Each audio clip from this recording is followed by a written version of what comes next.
नमस्कार दोस्तों, मैं आदित्य बोरा स्वागत करता हूं आपका एबी न्यूज पर।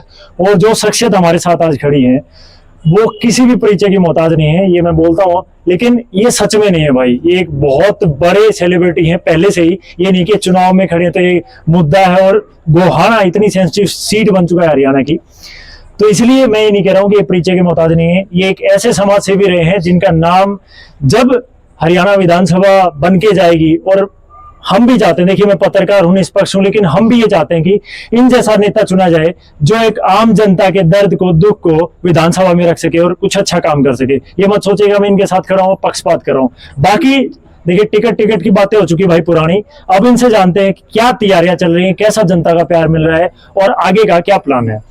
सबसे पहले आपका बहुत बहुत स्वागत है और आपको धन्यवाद देना चाहूंगा इतने कीमती समय में, बिजी शेड्यूल में से टाइम निकालने के लिए। पत्रकार साहब का पहले तो धन्यवाद, आप आधी रात को इतनी दूर आए हो। आज का समय एक ऐसा समय है कि पत्रकार साथी जो हैं वो भी पैसा में जान लगे, फ्री में नहीं आते। आप अपनी जेब से तेल फूक के इतनी दूर हमारे प्यार प्रेम में आते हो, धन्यवाद तो आप लोगों का है जी, थैंक यू। अब बात आती है प्यार प्रेम की। प्यार प्रेम की जो आप बातें कर रहे हो, आज का वक्त ऐसा है, कांग्रेस बीजेपी के जो कैंडिडेट हमारी सीट गोहाना विधानसभा से हैं, उनके पास गांव के अंदर कोई उनको बैठाने वाला तक नहीं है, उनके प्रोग्राम तक नहीं होते। उनका अगर कहीं प्रोग्राम होता तो उन जगह पर होता है जहां उन्होंने घूस दे रखी हो, पैसे दे रखे हो, और पैसे दे के ये कहते हैं कि गांव में बढ़ने का कोई रास्ता दे दो। शायद वे किसी गरीब के, मजदूर के, किसान के, जवान के दुख तकलीफ में शामिल होते तो ये दिन उन्हें नहीं देखने पड़ते। जो आवाम है, जो जनता है, जो लोग हैं, वे उनसे छके हुए हैं और वे जागरूक हो चुके हैं। उनको पता है ये खाली वोट के लेने के टाइम पे आते हैं, अन्यथा ये कभी कोई दिखाई नहीं देते। इसलिए हम जहां भी जाते हैं, हम लोगों को जो प्यार प्रेम मिलता है, हमारे से वो प्रोग्राम पूरे भी नहीं होते। एक गांव में जाते हैं, एक मोहल्ले में जाते हैं, एक गली में जाते हैं, तो वहां का संपूर्ण भाईचारा तो इकट्ठा होता ही है। साथ के साथ आसपास के जो साथी हैं प्यार प्रेम में, वो भी हमारे साथ वहीं कंधे से कंधा मिलाकर साथ में खड़े होते हैं। मतलब आपका ये कहना, अगर जो भी सिटिंग एमएलए या जो भी नेता है, अगर उसने काम किया होता शायद ये दर दर भटकने या वोट मांगने की नौबत ही नहीं आती। देखो सबसे बड़ी चीज ये है, काम किसके आया जा रहा है, काम कौन से हुआ करें, ये काम नहीं होता। मैं अगर एमएलए बन गया, मैंने अपना खुद का विकास कर लिया, अपने बच्चों का विकास कर लिया, या मेरे से जो गाँव गए तो तीन आदमी मेरे कार्यकर्ता जुड़ रहे हैं, उनके बाद का तो रोजगार दे दिया, ये काम थोड़ी है। ये तो एक मतलब हो गया। इसका मतलब तो ये हो गया, अमीर नोर अमीर बना लग रहे हो। गरीब का क्या फायदा होया, मजदूर का क्या फायदा होया, दलित का क्या फायदा होया, किसान का क्या फायदा होया इन चीजों से। सबसे बड़ी चीज ये है, मैं आपको बता देता हूं, हम विधायक कोई भी हो, एमएलए एमपी इसलिए चुनते हैं वो सबको एक समान नजर से देखे, एक आंख से देखे। सबसे बड़ी चीज होती इंसानियत। जब चुनाव आवे, चुनाव के टाइम पर इनका जात पात याद आवे है, हिंदू मुस्लिम याद आवे है, जाट नॉन जाट याद आवे है। जैसे ही चुनाव चला जा है, ना जाट के साथ बातें, ना नॉन जाट के साथ बातें, ना हिंदू के साथ बातें, ना मुसलमान के साथ। फिर इनको याद आता है सिर्फ और सिर्फ अपना घर, अपना काम। इसलिए मेरा मानना यह है, अगर ये कहीं ना कहीं किसी गरीब के काम आए होते, इनकी ये दुर्दशा नहीं होती जो आज इनकी हो रखी है। अर्चिकारा जी, एक बात और सबसे इंपॉर्टेंट जो आज मुद्दा बना हुआ है, बीजेपी ने हरियाणा को नंबर 1 बना दिया है बेरोजगारी में, और इससे कोई भी छूता नहीं है। सबको पता है कि क्या हालत है इस समय। पूरा हरियाणा सीट के फंस के रह गया हो, या चाहे कोई भी किसी तरह का, चाहे वो ग्रुप 56 हो या और कुछ हो।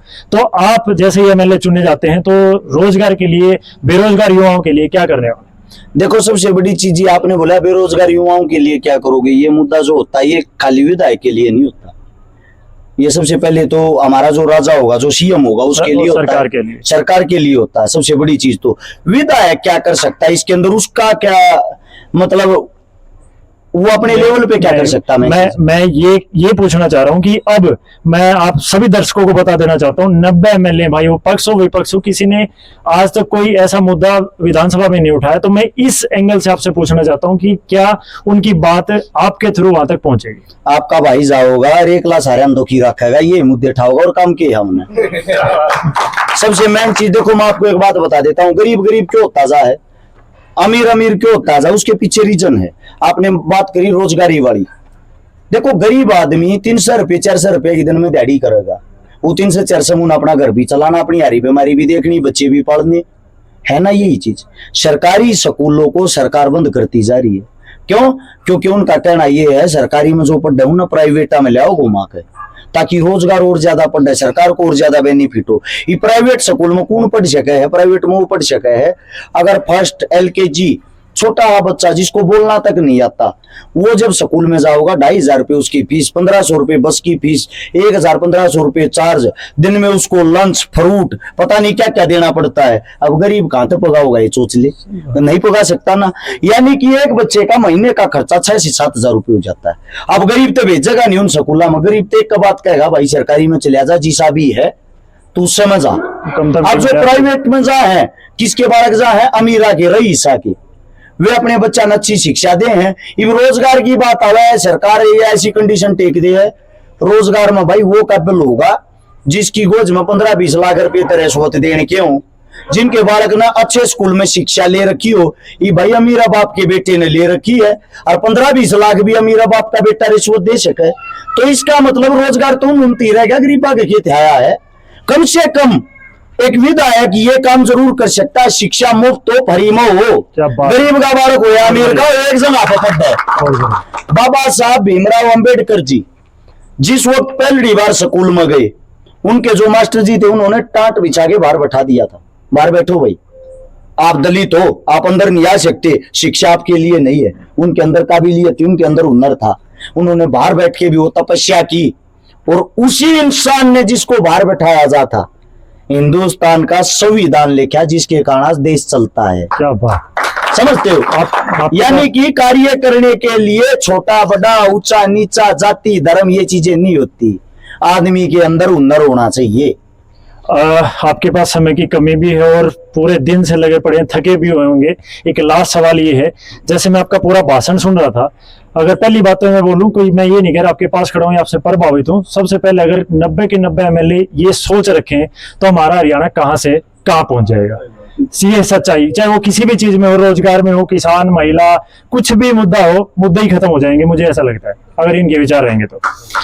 और रही बात, आपने ये कहा कि अगर 4 साल या 5 साल, 4 साल 11 महीने अगर किसी ने काम किया होता तो आज ये नौबत ही नहीं आती। अब वोट किस बात पे मांगने हैं, और वोट पूछ के देना कि भाई तुमने मेरे लिए किया क्या, तुम मेरे सुख दुख में खड़ा था या कुछ था। तो ये बात, ये संदेश आप हमारे माध्यम से दीजिए।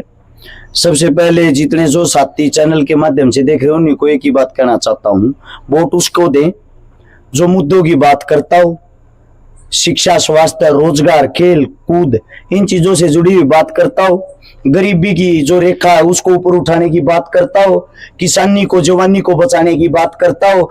अन्यथा आप लोगों के बीच में आके जो खाली आप लोगों को भाई से लड़ाई, जात पात की बात करे, धर्म मजहब की बात करे, वे सिर्फ और सिर्फ आप लोगों को लड़ा कर, बेला फुसला कर अपना उल्लू सीधा करते हैं।